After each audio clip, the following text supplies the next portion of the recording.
di am xel di bàyyi xel aussi les enfants de Bougane Gueye Dany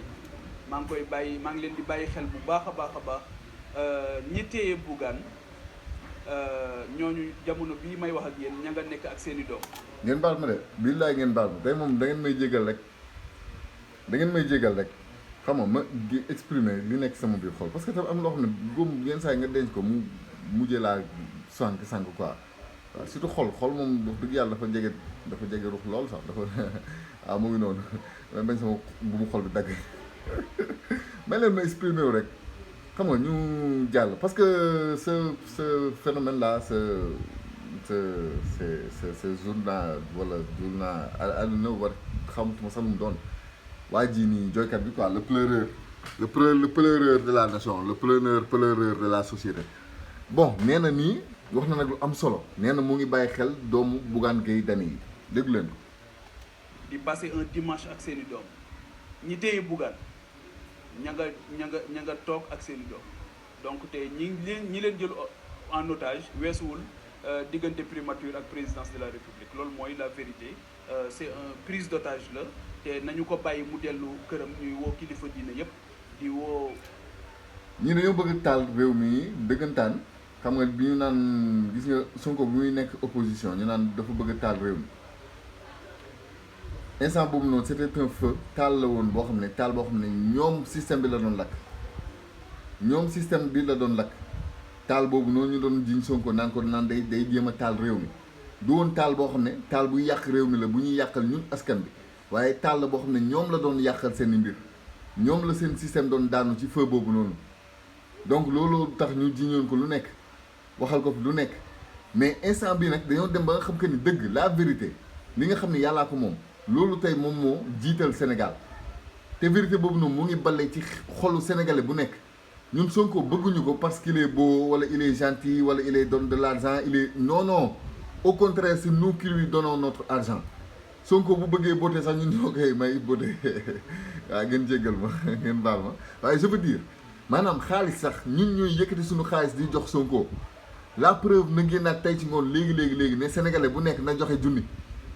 buñ ko amul sax nañ ko fexe ba loxati ji ko ñëw yëkkati ko jox ko et on va le faire avec plaisir mu doon loo xam ne day féex suñu xol yi féex suñu mais come on mais doomu Bougane Gueye Dany yi la tudd man doomu Bougane Gueye Dany am naa ñëwantal ci ñoom lool waaw parce que ay xale lañ ñàkk nañ seen ndey ñàkk ndey rek c'est déjà c'est dévastatrice loolu rek mën na tax nit ki nga am traumatisme bu éternel ñàkk yaay loolu rek mën na tax nit ki dund traumatisme boo xam ne c'est dootul dañ ci moom abadan daay man xanaa àllaaxira kese mais loolu noonu tey bu nekkee baay ji am na yërmande ci doomam bu dee baay am na yërmande ci doomam ci njabootam am na loo xam ne du ci dugg Bougane bu doon dafay politique avec une politique bu claire politique bu nite ñoo xam nga ni kii daf ñoo bëgg dimbali ñun askan bi kii kat ñun askan bi lay xeexal ni ñu ko gisee ci Ousmane Sonko avant muy am pouvoir ak tey ba mu amee pouvoir ni ñu ko gisee noonu bu nekkoon moom Bougane ci loolu noonu la nekkoon tey ñun Sénégal ñu ñooy taxaw ne kii bu ko kenn laal mais bien au contraire lan nañu gis ce qu'on regrette ñun ñëpp ñi seetaan vidéo yi ñun ñëpp li ñuy regretter mooy lan moo tax Bougane dóoru gendarme bi pourquoi il n'a pas levé la main quoi waroon na ko dóor poñe na ko sax mais gendarme yi ñoo baax ndeysaan waaw ndeysaan armée sénégalaise dañ leen yar rek yar leen ci fi ñu leen war a yare moo tax Bougane poñe gendarme bi te gendarme bi riposté wul mais tey ñoom lii ñuy défendre refus d'obtempérer dafa am dès le début la gendarmerie a envoyé benn élément ñu taxaw moom dans le respect et le calme ne ko saawaay kat nii kat mënoo jàll léegi lii moo tax mais mu percé premier barrage boobu noonu parce que homme de tenue boobu noonu rek kooku rek waruñu ko xeeb ci ligne de défense benn même bu dee kenn la waruñu ko xeeb ci ligne de défense kooku c'était un tir de sommation kooku sommation la woon taxaw na nag représenter le Sénégal buñ ko xeeb ne benn jëmm la rek waaw wala boog ñuy xeeb tenue bi non benn gendarme boobu noonu kooku noonu il avait le Sénégal derrière lui kooku moo doon représenter Sénégal instant boobu noonu donc Bougane wane un manque de respect notoire à tout le peuple sénégalais mooy dafa dafa refuser quoi li ko armée wax waaw gendarme boobu noonu à partir de là rek foofu noonu rek doyoon na pour Bougane ñu arrêté ko mu forcé nag barrage boobu noonu dem waaw dem na ba gis nag dellu dem ba egg nag si ligne ba foofu noonu tamit mu nekk fa di xëccoonteeg di buuxanteeg di kii ñii bëgg koo défendre naan ay kidnapping la ak ay yu kenn xamul ay otage politique wax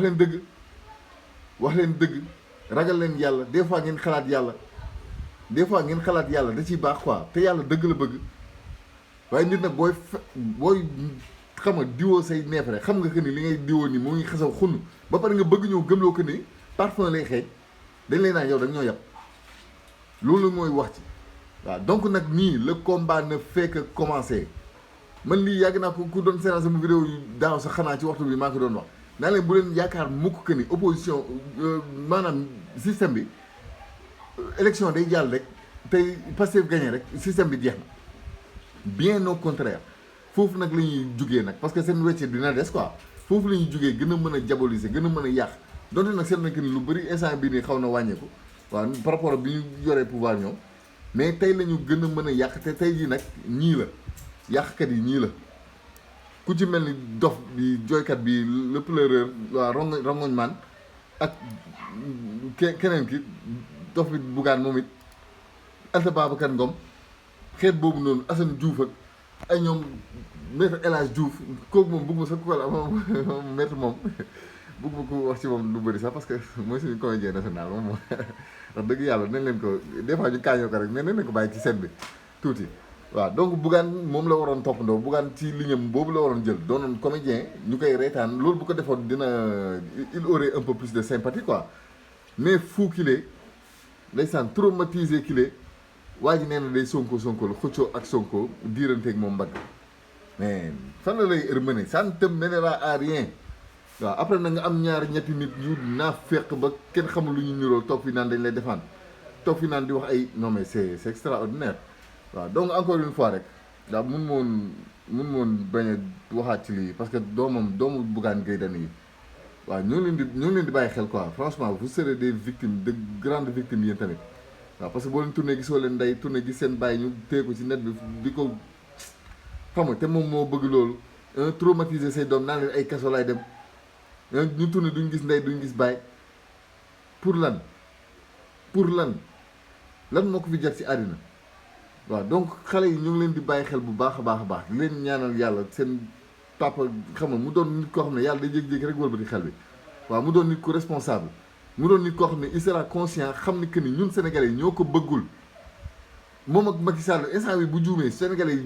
ni mu bëggee ñu jël image am collé ko image Sonko image am dañ ko nar a collé image Macky Sall on ne l'aime pas nous n'aimons pas votre papa seen bàyyi dañ ko bëggul ñun ñoo ko bëggul ñun sénégalais yi ñoo ko bëggul waaw dama bëgg rek ngeen dégg loolu noonu comme dof bi wax na tudd na leen il fallait que ñu dikkaat ci waaw yéen ñii di seetaan nag ngeen jégal ma tey moom wax dëgg yàlla xamal xoolu mbégte laa yeewoo sax ma gisee Barth mer na Barth dafa mer ay sama xol bi féex ndeysaan sama xol bi féex léegi xol bi féex boobu noonu laa àndal nii ba léegi mais avec l'étincelle patriotique waaw avec l'étincelle patriotique man waxatuma kenn tudduma benn jëmm mais Sénégal laay tudd Sénégal laay wax Sénégal mooy sunu deret nag c'est le sang qui coule dans nos veines c'est l'air que nous respirons c'est la nourriture qui nous fait vivre loolu mooy Sénégal te on ne laissera pas ce Sénégal là se faire grignoter par des cafards et des rats duñ ko def waaw man moom je m'engage je le dis haut et fort je m'engage waaw fa ma nekkoon daaw ak daaw jéeg laay nekk ba tey te tey lay gën a virulent sax waaw avec le respect dans le respect de l'art waaw respectez-vous nag si vous voulez être respecté ku bëgg respect ñu jox la cër da ngay jox sa bopp cër bàyyi wax lu dul dëgg yàlla bëggul nit kuy wax lu dul dëgg dee leen wax dëgg vous êtes énervant come on man